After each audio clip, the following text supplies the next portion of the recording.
Je suis Emmanuel Decaux, je suis professeur de droit international à l'Université Paris 2 et président du comité des disparitions forcées.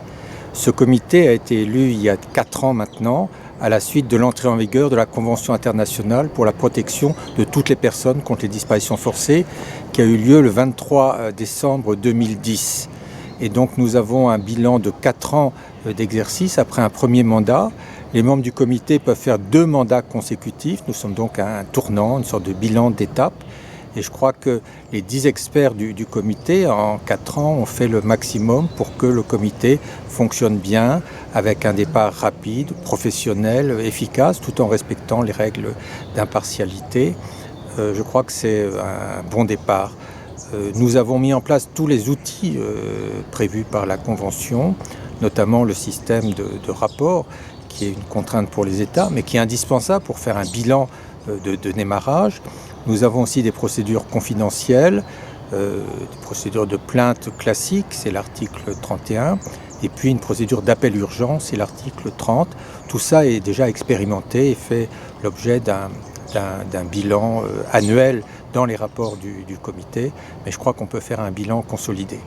Alors évidemment, ce qui nous reste à faire, c'est poursuivre. Nous avons actuellement 46 États parties. Il faut continuer la dynamique de ratification, la dynamique de mise en œuvre, la dynamique de suivi de l'application de la Convention dans l'ordre interne, avec ce système de rapport qui a bien démarré, mais qui doit être prolongé. Et puis, au-delà de ça, nous avons une synergie qui est prévue par la résolution 68 par 268 de l'Assemblée générale, qui parle elle-même d'un système des organes de traité sur les droits de l'homme.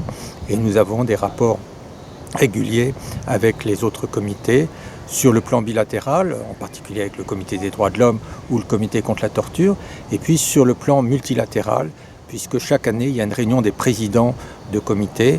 Et cette année, le hasard fait que j'aurai l'honneur d'être le président des comités. Alors je crois que sur un plan personnel, enseigner les droits de l'homme, c'est quelque chose de passionnant, d'apprendre à la nouvelle génération ce que c'est que les droits de l'homme, comment les comprendre, les défendre. Mais c'est encore plus passionnant peut-être d'être dans l'action, de voir démarrer un outil qui est attendu depuis longtemps, depuis 30 ans, depuis 40 ans.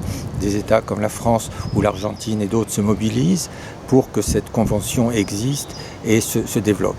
Donc c'est vraiment un début, nous sommes des artisans d'une grande cause et j'espère que la continuité et la cohérence seront les maîtres mots de cette aventure.